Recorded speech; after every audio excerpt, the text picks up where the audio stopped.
let's set this conversation up for you before we talk to Paul Mashatile. So it's worth reminding you that the ANC's National Working Committee is expected to deal with salary payments when it meets on Tuesday. This as staff members plan to stage a picket outside Luthuli House tomorrow. Now, Newzroom Africa's Mbali Thethani tells us more. As the ANC continues to face serious financial challenges, it has reportedly failed to pay its staff members on time again. It's understood that the party has failed to pay its staff members for the month of May, while in some months, employees only received half of their salaries.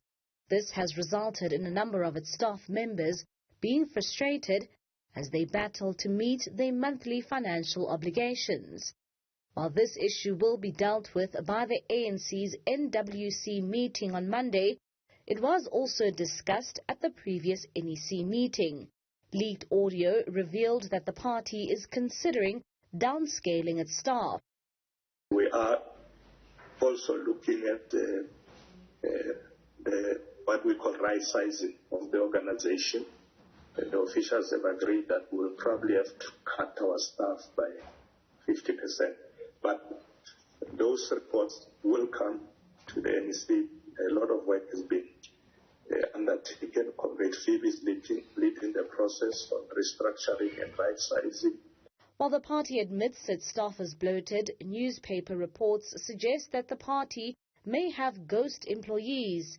The ANC currently employs almost 400 people, including all staff at its 9 provincial offices. The options available to the ANC, if they are struggling to meet their salary bill, they've got any one or a combination of the following three. One, they need to ensure that they eliminate any ghost employees. That's the first thing they should do.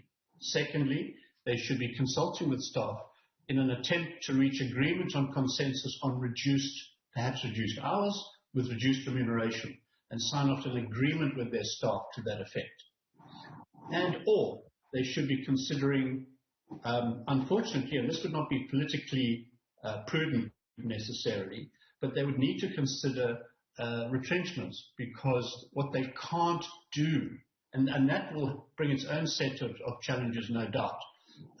But of course, they would need to weigh up the risks associated with that versus the risks associated with if indeed they had been underpaying or short paying or not paying remuneration.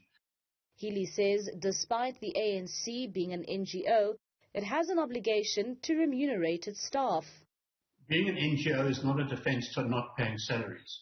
The minute that an entity, be it the ANC or anybody else for that matter, remunerates another person for rendering services and working for it, the minute they remunerate, they have become legally obliged to pay the remuneration they've agreed to pay in the contract of employment. The ANC has declined to comment on the issue. The Deputy Secretary General, Jesu Duarte, says this is a labour matter, and as a party they are dealing with it. As the financial problems are quite glaring with the upcoming local government elections, will the ANC be able to fund itself adequately for its campaigns? For Newzroom Africa on Channel 405, I'm Mbali Thethani in Johannesburg.